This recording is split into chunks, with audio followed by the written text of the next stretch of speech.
So in this video, I decided to collect all my horror stories and including my creepypastas all in one video.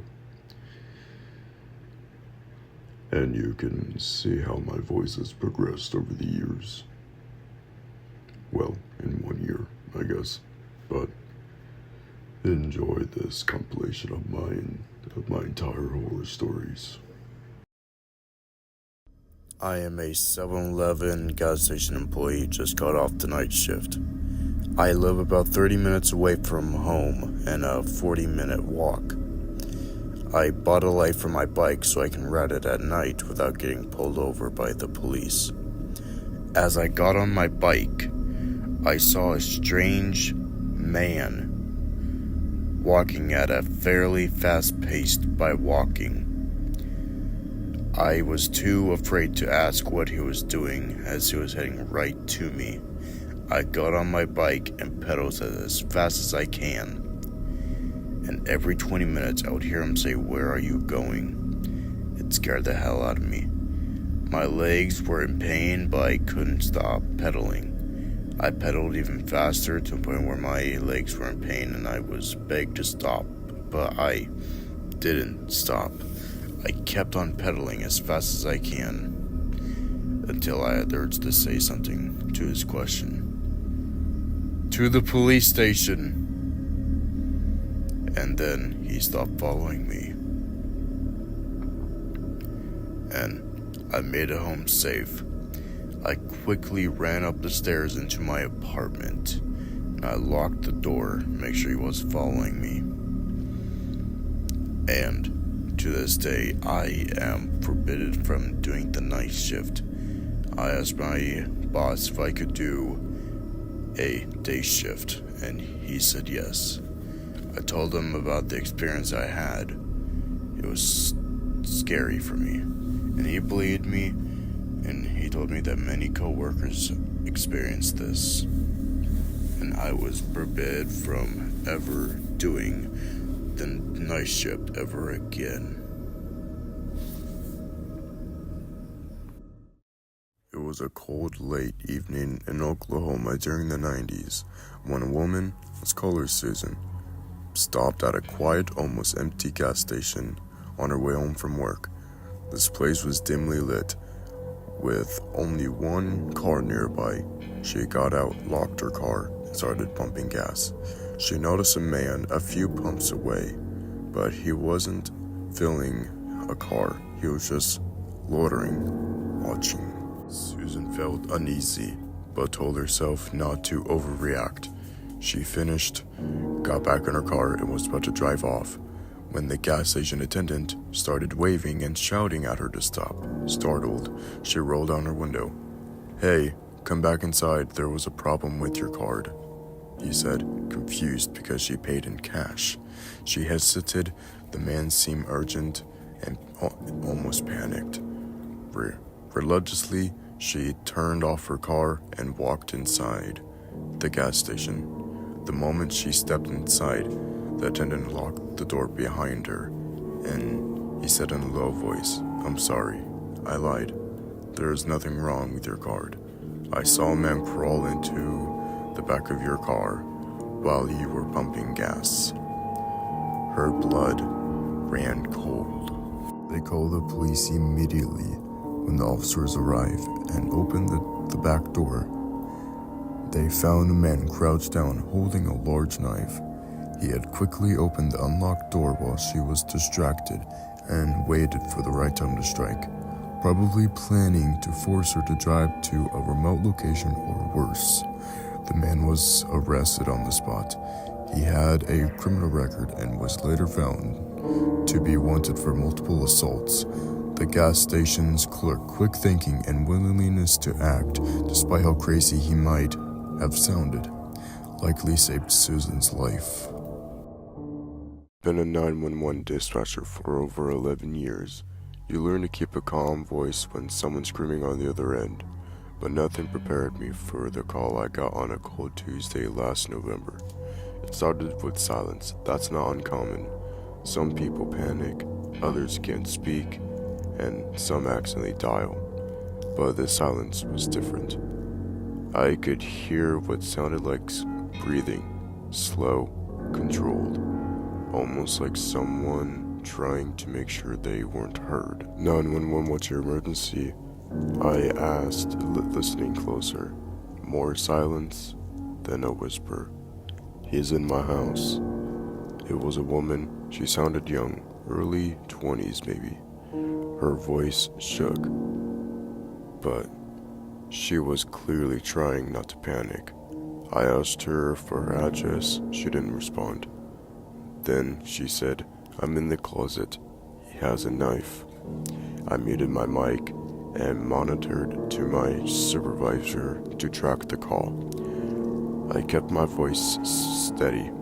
Okay, don't hang up. Can you tell me your name? She whispered again. Alyssa. From the background, I heard footsteps. Heavy ones. Then a creaking floorboard. I asked, is he in the room with you? No, but he was downstairs. He knows I'm here. He called me from my number. At first I thought she meant a spoofing prank, but she continued. I blocked him weeks ago. He shouldn't have been able to call. But it showed my number. And then I answered. He said, I'm already inside. She started sobbing quickly. My team was still trying to get a fix on her location. Then the call dropped. I froze. I tried redialing. No response. But a minute later, the call came back in from the same number. I answered. This time, it wasn't her. Just the sound of breathing, deep, steady. Then a male voice said, she shouldn't have screamed. And then, the line went dead. We eventually got a ping. A small house in the suburbs, about 20 minutes out. Cops found the back door kicked in, a bloody handprint on the hallway wall. The closet door splintered. No sign of Alyssa. Just her phone, still recording. A single voicemail.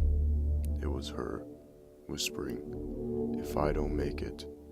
He said this isn't the first time.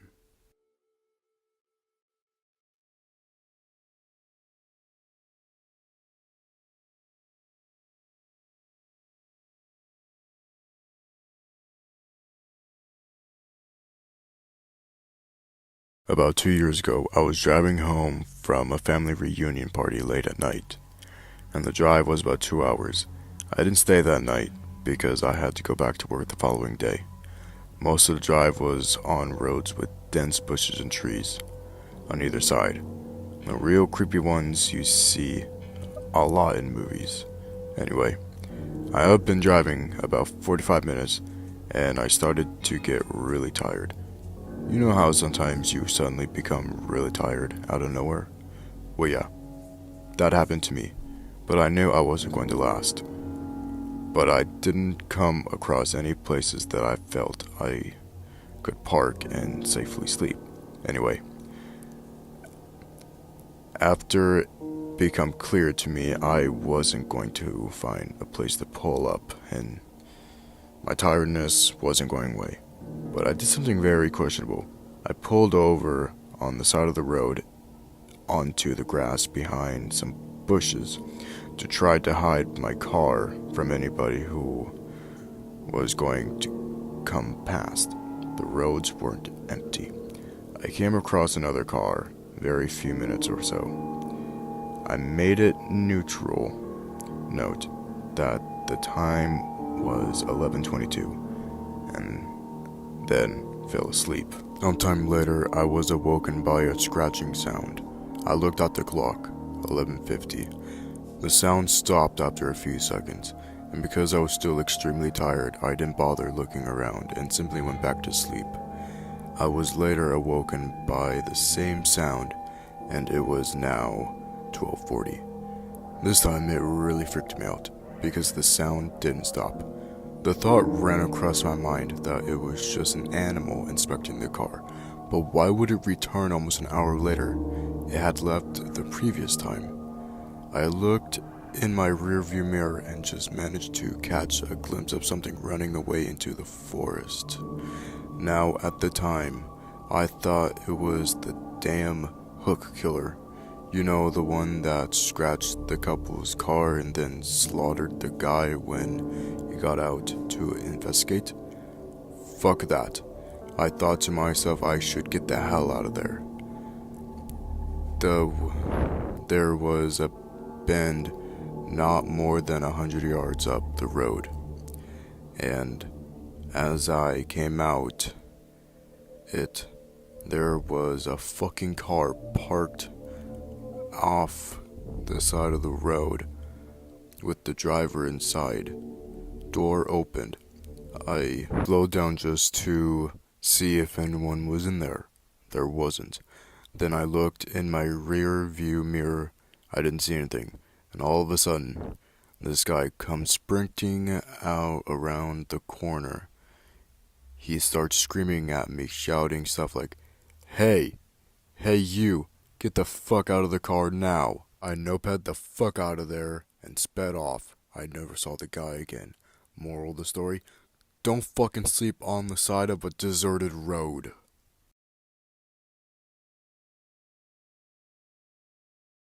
I worked as an archival translator.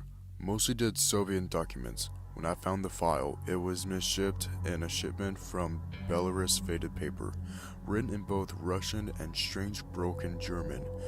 The title page was almost burnt through. Object 6. He subjected to destruction not to be destroyed. There were 5 names listed from the experiment. Redacted, the 6th line was blank. The TAC reports told a different story. The 6th subject never slept. Even before the gas, he didn't respond to the stimuli like the others. No physiatric breaks, no screaming. Instead, he whispered non-stop. At first, just gibberish, then formulas, equations didn't match known physics. Words from no recorded language. One guard gouged his own eyes out after 5 minutes of listening. The note stopped abruptly after 12 days. The rest of the folder was shuffled with strange items. A photo with a burnt-out hospital wing. A child's drawing of a shadow with white eyes. A cassette tape labeled in red ink. It was barely audible. I had to wear headphones, rewind over and over. The tape was discarded, like something breathy through static. But there were words under the noise. I slowed it down. What I heard made my stomach drop. It said my name, my full name, then my birthday, then my address. Then it whispered, You are awake. You've always been awake. Why do you pretend to sleep? I vomited. I've never done that from fear before. I drove to Murmansk, a psychiatric ward mentioned in the file, long abandoned. Locals wouldn't even go near it. Said it was cursed. Sometimes, at night, you could see lights in the basement windows. I found the cell, plexiglass scratched on the inside, a single chair bolted to the ground. And he was there, an old man, maybe 90, settling perfectly still. Eyes wide open, no blinking, no twitching, just watching. He wasn't staring at me, he was staring through me.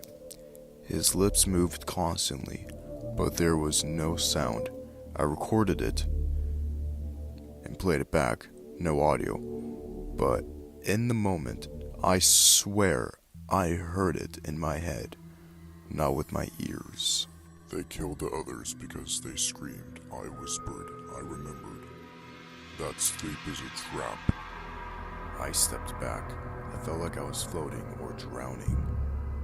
Then he smiled. Not wide, not evil, just knowing, like he had been waiting for me. I haven't slept in 10 days. Not from fear, not from caffeine. I just don't need to. I feel more awake than ever. I don't blink. I barely breathe. And at night, I hear the whisper, like static in my mind. Waking up is the horror. The body is the prison. Sleep is how they control you. I looked in the mirror this morning and didn't recognize myself. My skin is pale. My eyes don't blink. I haven't stopped whispering. If you're reading this, you're already infected. It's not the gas. It's the story. The words. Now you know. You know you're awake too. How long can you go without sleep? How long before you remember who you really are?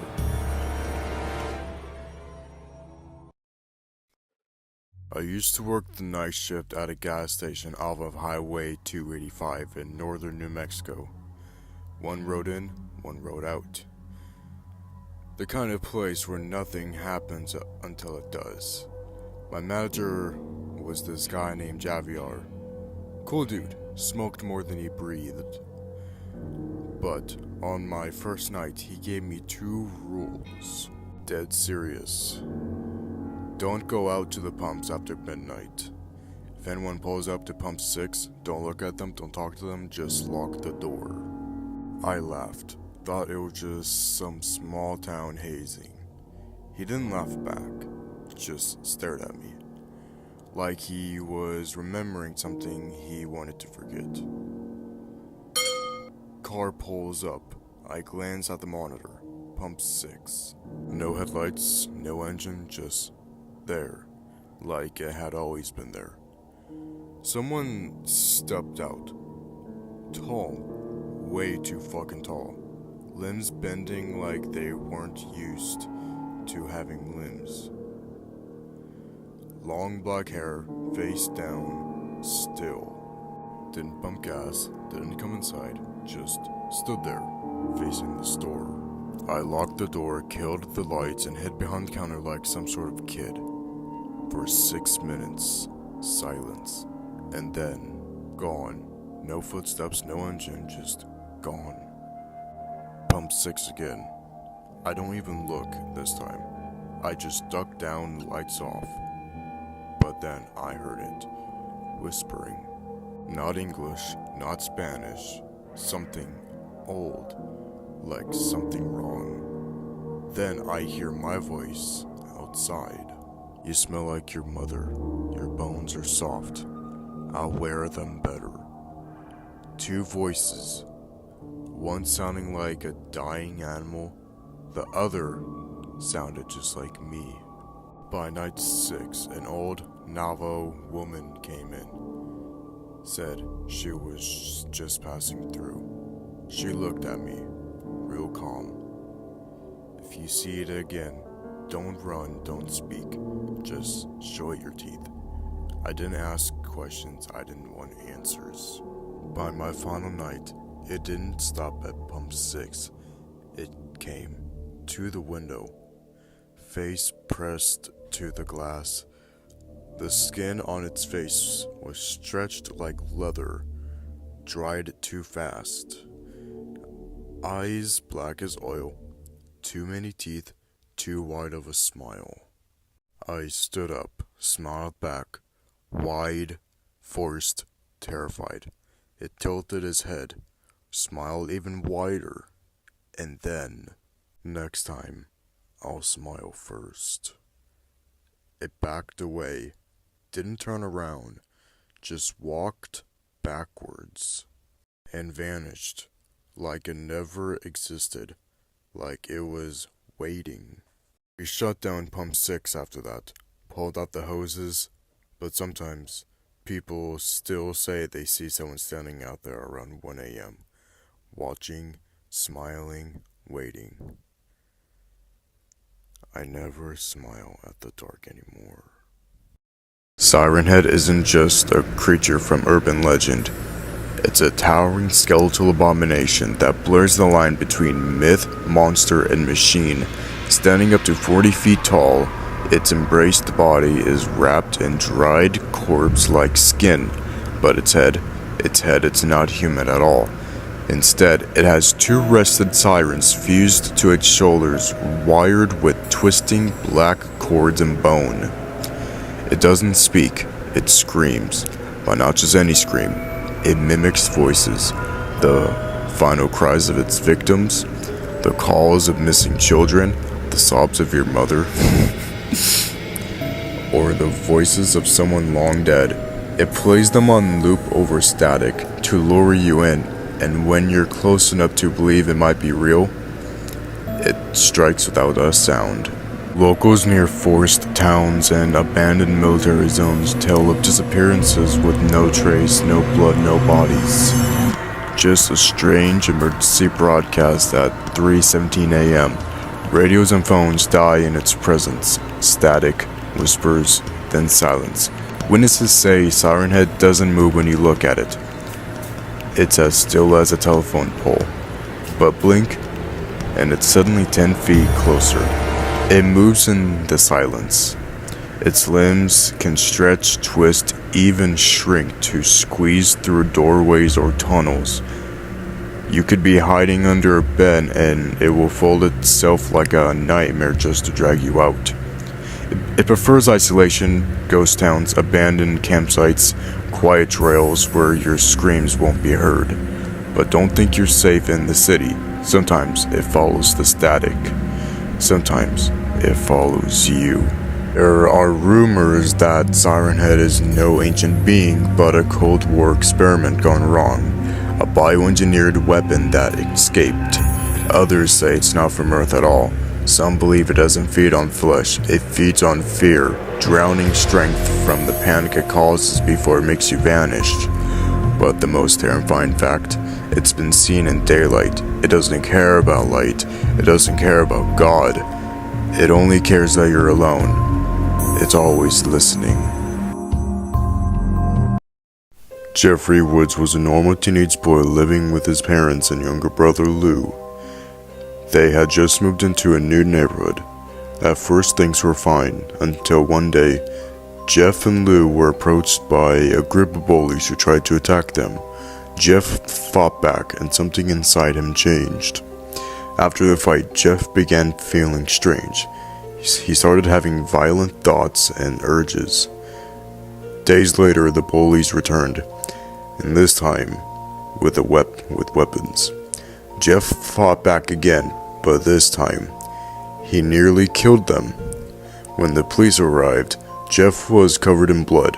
To protect Jeff, Lou took the blame and was arrested. Jeff fell deeper into madness. He stopped eating, stopped smiling, and he stayed in his room for hours. One day, Jeff's mom found him manipulating himself in the bathroom.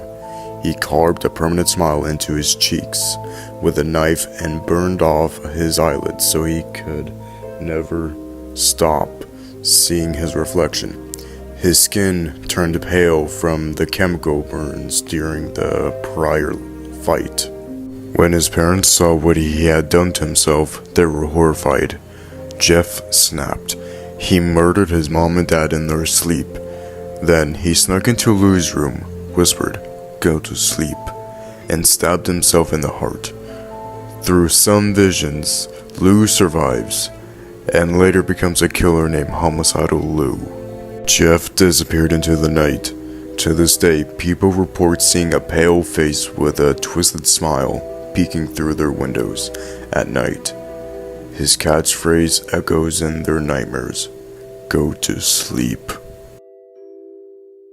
With a burnt disc. I was a huge fan of Sonic the Hedgehog growing up, but Blue Blur practically raised me. From this classic Sega Genesis days to Sonic Adventure. But like most fans, I grew out of it, moved on, or at least I thought I did, until that disc showed up. I found it in a withered, padded envelope in my mailbox. No return address, no package, just the words, "Play Me," scribbled in messy red ink across the front. Inside was a plain CD, black as obsidian, with Sonic.exe written in the same red. I shouldn't have been curious, but I was. God help me, I was. I popped the disc in to my old laptop, expecting maybe some fan-made game. The screen flickered, then went black for a moment. I thought it had cracked until a disturbed Sega logo came on, dragging itself across the screen with the sound of shaking metal. Then it began. The title loaded, only this time Sonic was wrong. His eyes were pitch black with glowing red dots or pupils. Blood dripping from him, his smile was too wide, too real. The background flickered between static and images too fast to make out. Faces, maybe, twisted in agony. There was no start menu, just the option play. I clicked it. The first level was Green Hill, but it was decaying. The trees were dead, the sky had a stick of shade of gray. As I moved tails forward, I noticed animals were lying motionless, gutted. No music, just faint static hum. Tails had a terrified expression I'd never seen before. Then I saw him. Sonic, or whatever he was now, appeared on screen, standing still, smiling. His eyes bled. When Tails got close, a text box popped up. Do you want to play with me? I couldn't click anything. Tails ran automatically. Sonic chased him. The screen twisted. The music was reversed. Screams, like someone being tortured. Sonic caught him. The screen froze on still image. Sonic holding Tails, limbed body. His eyes were wide with terror. Throat slid open. Then it cut to black. Another level loaded. Hide and seek. Now I was Knuckles. The world was drenched in red. Text appeared again. You can't run. I tried anyway.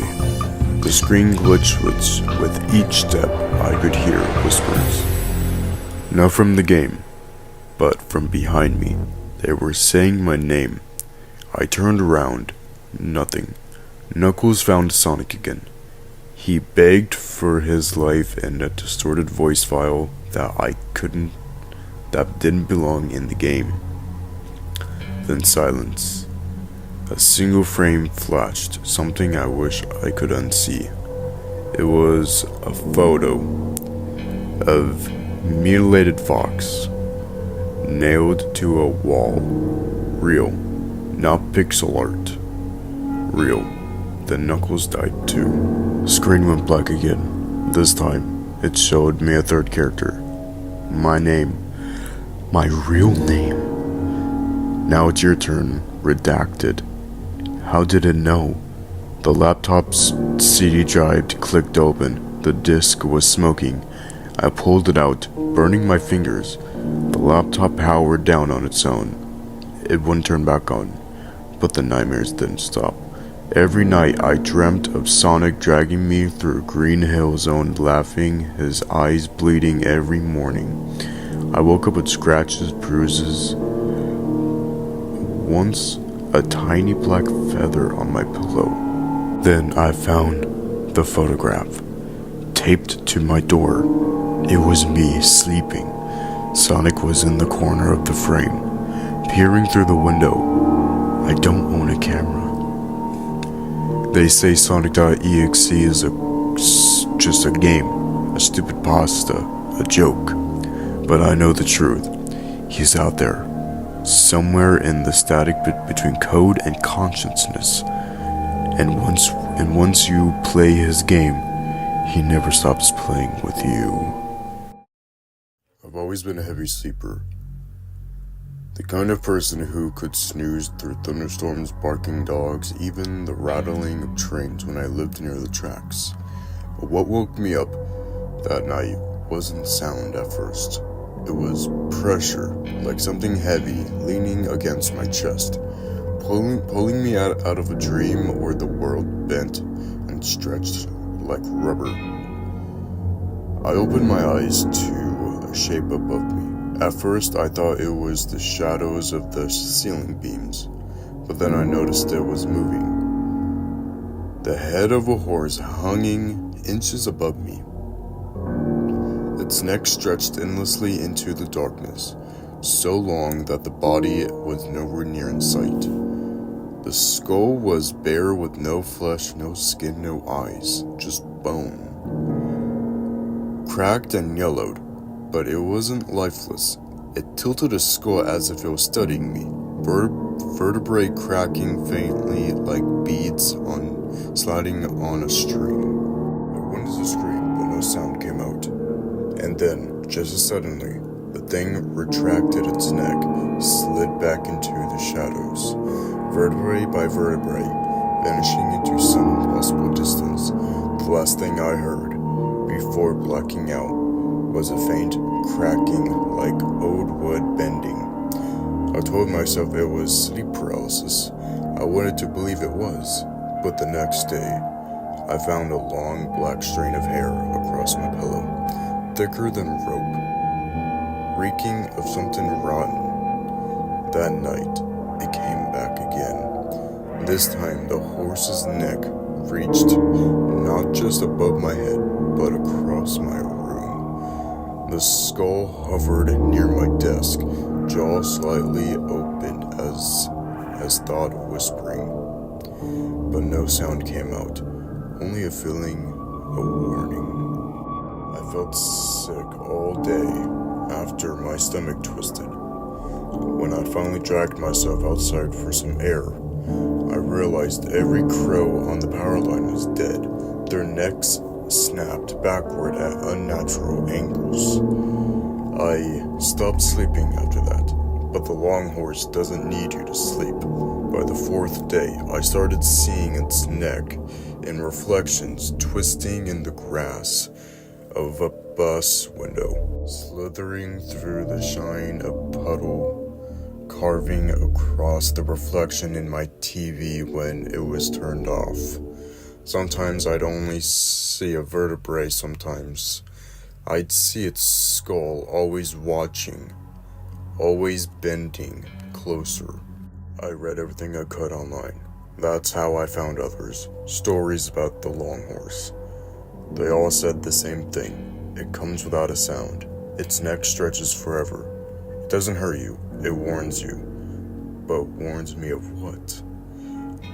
The answer came on the seventh night. I woke up not to the long horse, but to silence. Unnatural silence. No crickets, no wind, no distant cars. But then I heard it.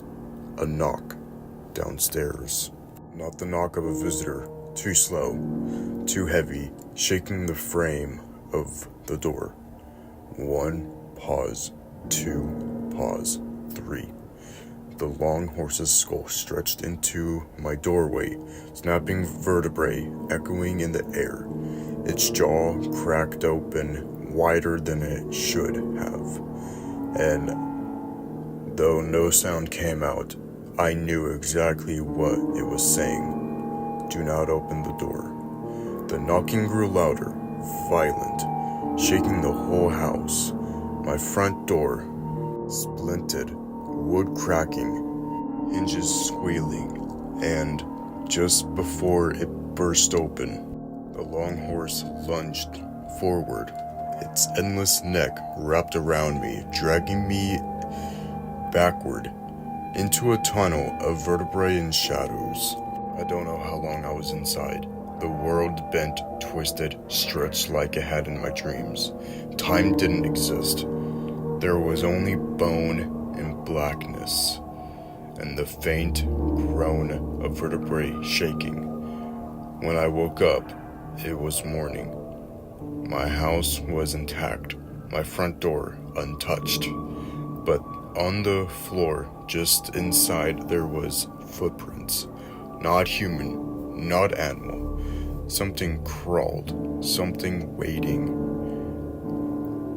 I don't sleep much anymore. I know the long horse still comes. Sometimes I hear its neck crack above me when the room is quiet. Sometimes I feel its presence bending the corners of mirrors, stretching the edges of shadows. It doesn't hurt me.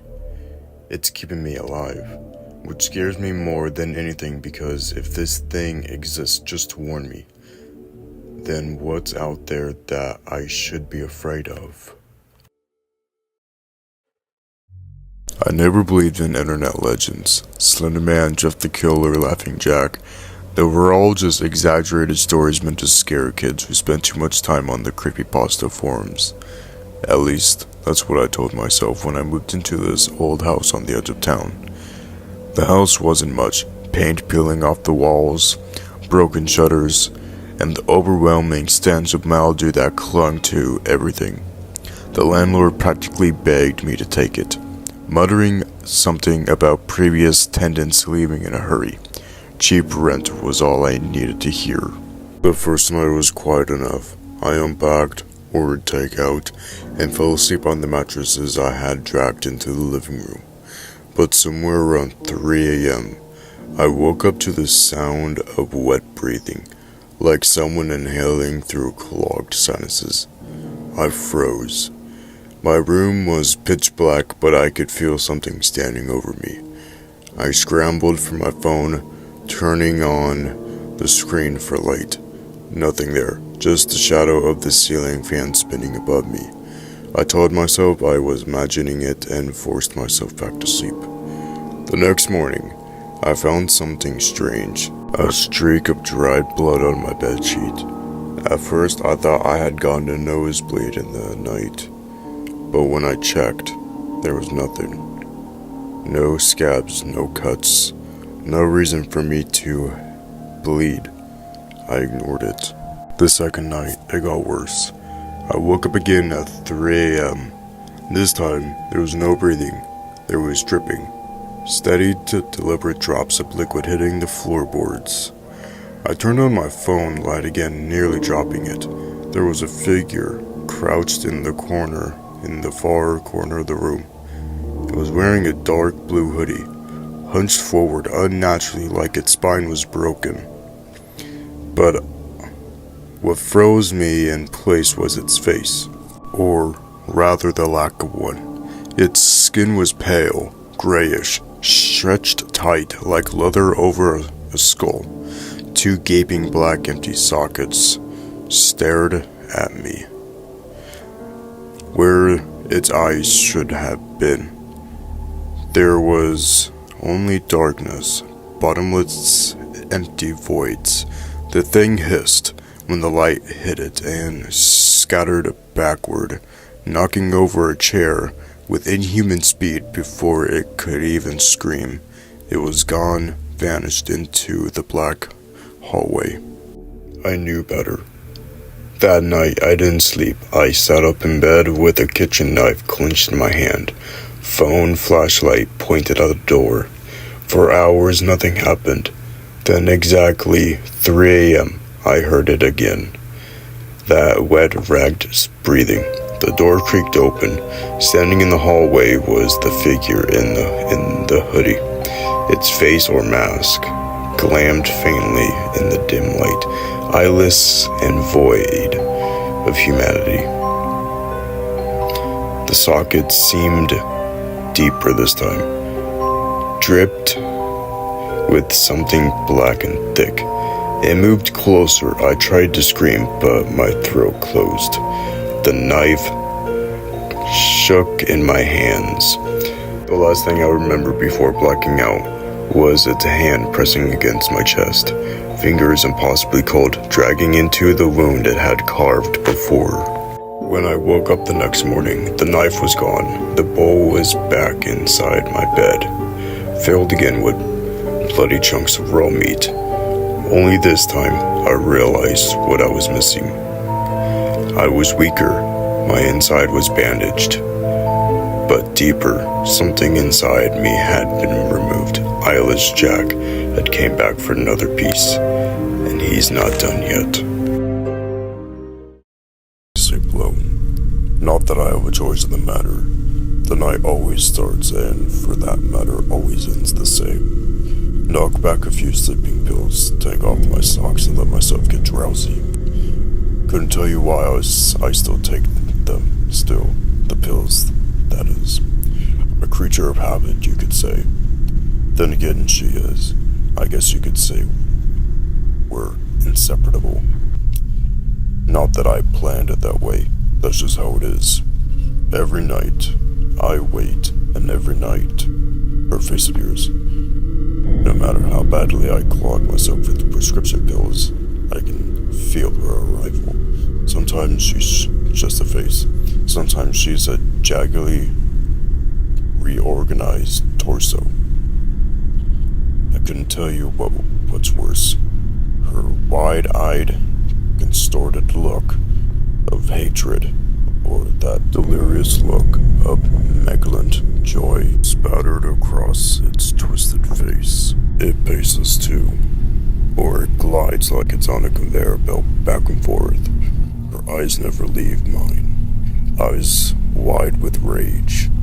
The nights when the body of the thing lays itself beside me, to find us face to face with her lips gobsy, as if she was mocking my horrified reaction, is beyond description. My whole body becomes liquefied with fear, and I bolted right up to escape, but never make it past my bedroom door. My legs fail me, and I'm suddenly a heap by my dresser drawer. That's when she kneels, purses her fat purple lips, and utters the only words I ever heard her say since that night. You should have killed me. It was a nice summer day. My fabulous son James was playing outside in the backyard of our suburban house. James has always been a quiet boy. He plays by himself mostly. He never had any friends, but he has always had a wild imagination. I was in the kitchen feeding our dog Fido when I heard what sounded like James talking to someone in the backyard. I'm not sure who it was he could be talking to. Could he finally made a friend? Being a single mom, it's hard for me to always keep an eye on my son, so I decided to go outside and check on him. When I went into the backyard, I was a bit confused, because James was the only person back there. Was he talking to himself? I could have sworn I heard another voice. James, it's time to come inside. I called out to him. He came inside and sat down at the kitchen table. It was about lunchtime, so I decided to make him a turkey sandwich. I asked, James, who were you talking to out there? James looked up for a moment. I was playing with my new friend, he said, smiling. I poured him some milk and continued to pry, as any good mother would. Does your friend have a name?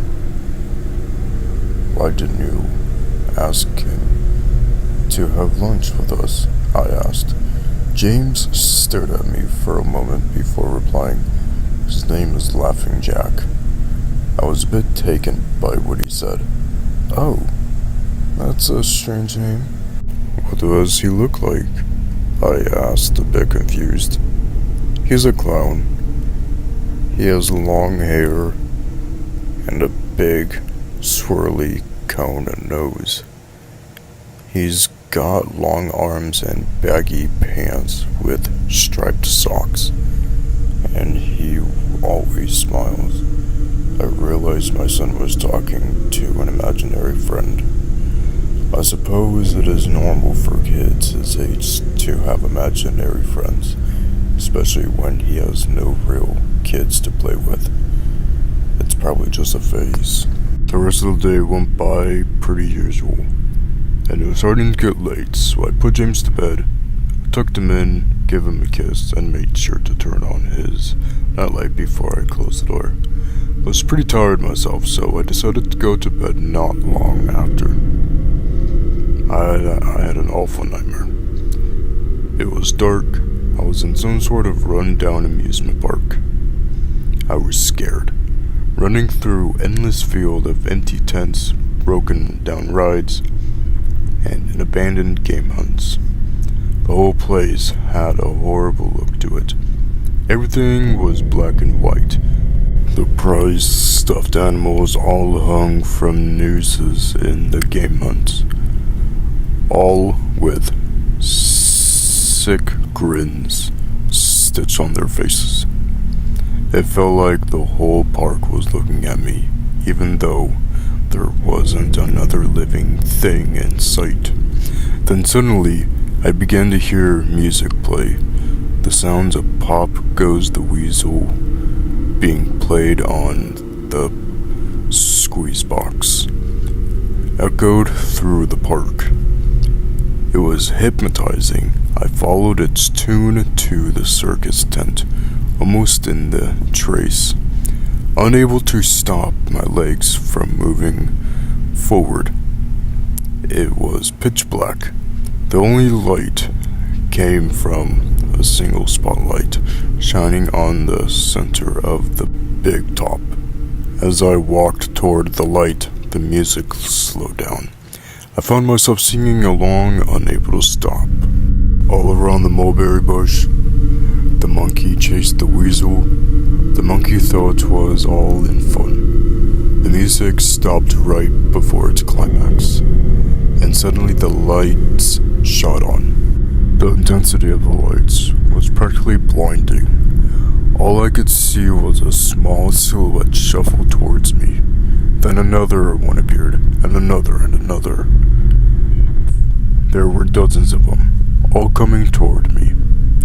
I couldn't move, my legs were frozen. All I could do was watch as the haunting figures drew nearer. As they got closer, I could see they were children. As I looked at one, I noticed they were horrifyingly disfigured and mutilated. Some had cuts all over their body, others were severely burnt, and others were missing limbs, even eyes. The children enveloped me, clawing at my flesh, dragging me across the ground, tearing inside me. As the children tore me apart, and I faded away, all I could hear was laughter. Horrible, awful, evil laughter. No, what have I done? My baby. I killed my baby. I immediately fell to my knees, and I could hear the sirens in the distance growing louder. My boy. My sweet baby boy. I promised Mommy would protect you, but I failed. I'm sorry, James. I'm so sorry. Police soon arrived to find me in front of my son, still wielding the knife covered in my baby's blood. The police trial was short. Intensity. I was placed in Forlof's house for the criminally insane, where I have been for the past 2 months. It's not bad here. The only reason I'm awake now is because someone is playing Pop Goes the Weasel outside my window. I'll talk to the elders about it in the morning.